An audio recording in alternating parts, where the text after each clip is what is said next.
Brad, oh. Red Magic na naman, Brad, oh. May gaming phone na naman tayo. Aba, matindi to, ah. Dumadalas na, eh. Dumadalas si Red Magic sa atin, ah. Ayan, oh, Red Magic, salamat, oh. Thank you ulit sa pinadala nyong cellphone. At susubukan natin i-review ito. Mas maganda to, mas malupit kumpara sa dati, Brad. Ito na po, bubuksan na po natin ang phone. Okay, grabe. Yan na po, oh. Sealed na sealed, boys. Yan. Kalain mo yun. 5S pala to actually, ah. Red Magic 5S. Uy, aba. Bago to, ah. Red Magic 5S. Ay, ito yung bago nilang modelo, boys. Red Magic. Bubuksan na po natin sa box. Grabe, ang lupit ng boxing nito, oh. Ayan na po, boys. Yan, ah. Red Magic. Black yung binigay sa atin, boys. Uy, grabe. Bago to, ah. Bago, boys, oh. Black, oh. Grabe. Kasing kulay ng kilikili natin. Aba, so yung binigay sa atin dito yung 8GB version niya, no? 8GB tapos 128. Nag-on naman siya, wala namang basag. So yun nga mga kaloko, no? So nakaligo na rin tayo at ito nga yung pinadala sa atin na Red Magic 5S. Yung dati kasing ibinigay sa atin Red Magic 5G. Ngayon 5S naman, Brad, no? Ayan, no? Red Magic 5S. Ayan, ito yung kulay niya, Brad, no? In case na gusto nyo. Ayan, ang lupet, oh. Grabe, ang kinang. Actually, glass din ito, boys, ha? Ayan, oh. Yung logo lang. Yan, napalitan din yung logo dyan. Nagkaroon siya ng EG. Tapos yung, imbis na 5G, naging 5S. Ayan, ito yung kanyang build. Actually, ang ganda. Kagaya din ng dati na ipinakita natin. Ganon na ganon din, guys. Tapos ito, triple cam pa rin siya ngayon, no? Pero kahit triple cam yan, Brad, malupet yung camera. Actually, no, nag-selfie na ako gamit itong cellphone na to. Alam nyo naman, mukha tayong zombie. Pero noong nag-selfie ako, aba, matindi, boy. Pumugi ang hayop. Mukha na akong artista. So, yun nga, parehas lang din ng design na nakaraan. Meron siya yan. Yan. Diyan mo ilalagay yung plug kung gusto mo. Kasi meron kasi tayong nilalagyan na dock nito ng Red Magic. Tapos ipapatong mo lang ito sabay salpak ng internet. Mas mabilis kasi yung pasok ng internet pag cable, no? So dito naman sa gilid niya, ganun na ganun din, Brad, no? Ipapakita ko lang sa inyo mga kaloko na share ko na rin itong Red Magic na to, no?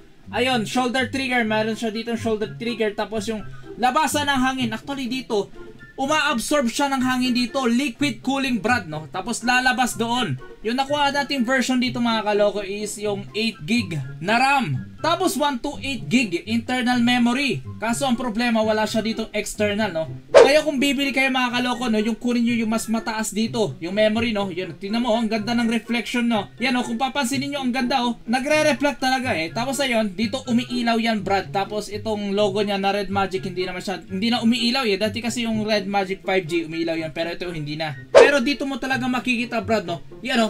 Naka 90Hz pa lang ako niyan, Brad, oh. Ay, hindi masyadong mapapansin talaga sa camera, Brad. Pero pag ginanto mo kasi, napakabilis yan, Brad. Napakabilis ng fresh rate niya. Kung wari, nakiklik ka, ikukumpara mo yung pag-click mo ng skill dito ni Funny. Mas smooth dito, Brad, kumpara doon sa mga cellphone na naka 60Hz. Mas malupit dito mag-funny, kahit hindi ako marunong. Tapos ganun pa rin yung nasa loob niya, ito pa rin. Yan, dito may lalagay yung phone. Tapos dito, no? Yan, no? Dito naman nakalagay yung charger niya, tapos yung cord. Tapos ito yung maganda dito, no? Doon sa Red Magic 5G na ibinigay nila, wala kasi itong case. Ngayon, nagkaroon na, Brad. Ipapakita ko lang sa inyo yung case na dito, no? Meron siya ditong libre na jelly case. Yan nga, oh. May libre siya ditong jelly case na may shockproof na rin, no? Grabe, oh. Kitang-kita yung disenyo ng phone, no? Black ang tema. Marami pa ditong ibang kulay, no? Hindi lang black. Yung dati kasi wala tayong case dun, eh. Kaya ang ginawa ko nung dati, bumili ako ng ibang case. Which is ito nga, no? So, pag sinalpak mo yan. Nabibili lang din ito sa kanila, Brad. Yan, no? Eksakto! Ang lupit! So, syempre, sa specs naman ito, mga kaloko, no? Meron nga itong liquid cooling 4.0. Sobrang lamig niyan. So, kapag pinindot mo kasi itong gaming mode niya, magti-trigger actually ito, no? Yan, no? Red Magic Playing Zone.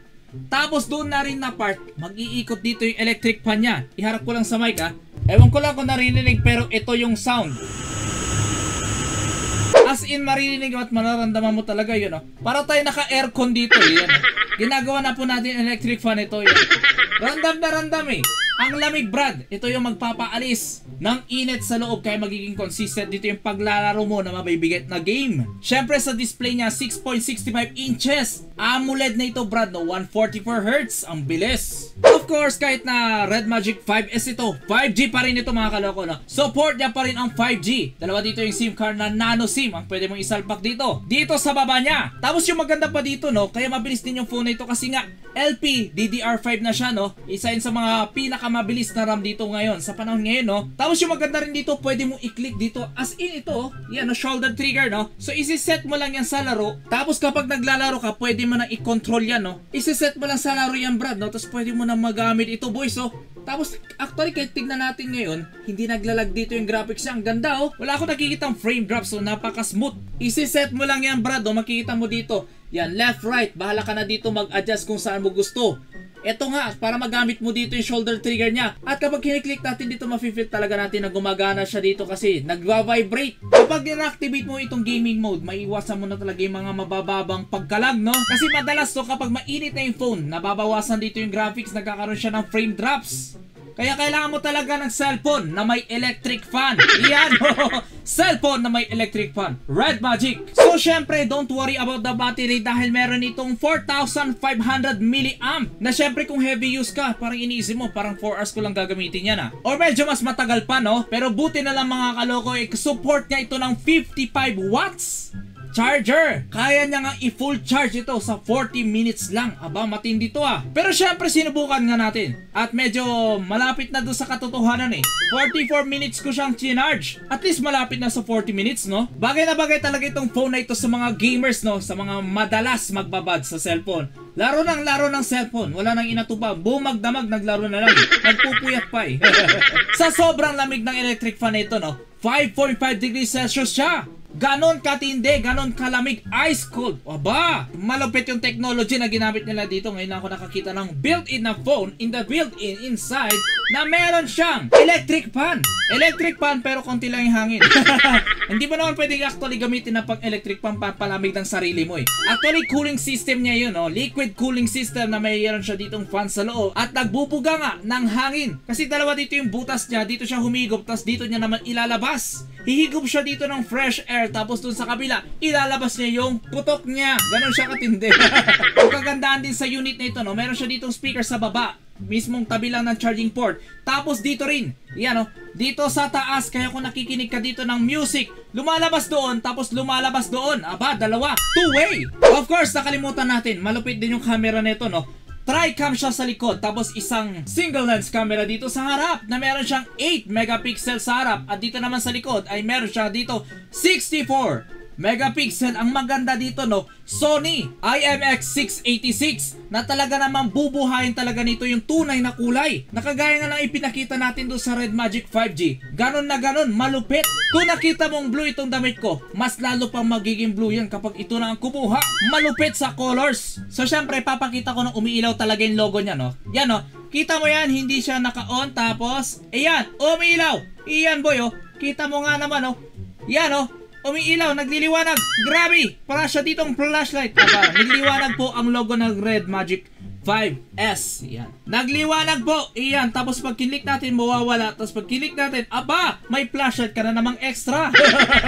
So marahil nagtataka kayo, no? Kanina ko pa ipinapakita ito. Lagi natin ipinapakita pero wala tayong makita na parang fingerprint scanner, no? Kasi nga, nasa screen siya. On-screen fingerprint scanner. Iyan, no? Itatap mo lang dyan, ilalagay mo lang dyan, ipepress mo lang. Iyon!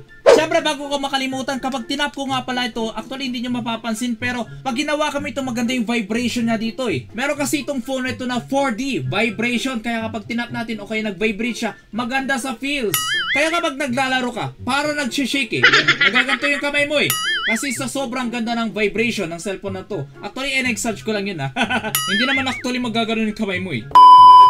Ay, nandyan pa pala kayo. Ayun nga, sinusubukan ko siya sa gaming kasi ang intense ng labanan ko, eh. Ayan, oh, lupit, oh. Ang ganda ng graphics, brad, oh. Yan, oh, walang frame drops. Grabe. Ilang beses natin nababangga, wala man lang frame drops. Lupit, oh. Kanina pa actually tayo naglalaro nito. Walang frame drops. Pambihira, nabangga tuloy tayo. Ito rin yung kinaganda ng larong ito kahit mabigat yung game na nilalaro natin. As long as naka-on dito yung fan niya, walang frame drops. Pang regalo, pang gaming, at pang sariling kaligayahan. Kaya ano pang hinihintay mo? Mag-avail na ng Red Magic 5S. Napakamura lang ang cellphone na may electric fan. So So yun nga mga kaloko, so dito na nga natin tatapusin ang video na ito. Kaya syempre bago natin tapusin ang video na ito, nagpapasalamat na naman tayo sa mga subscribers natin na patuloy pa rin sumusuporta. Salamat ulit sa panonood mga kaloko.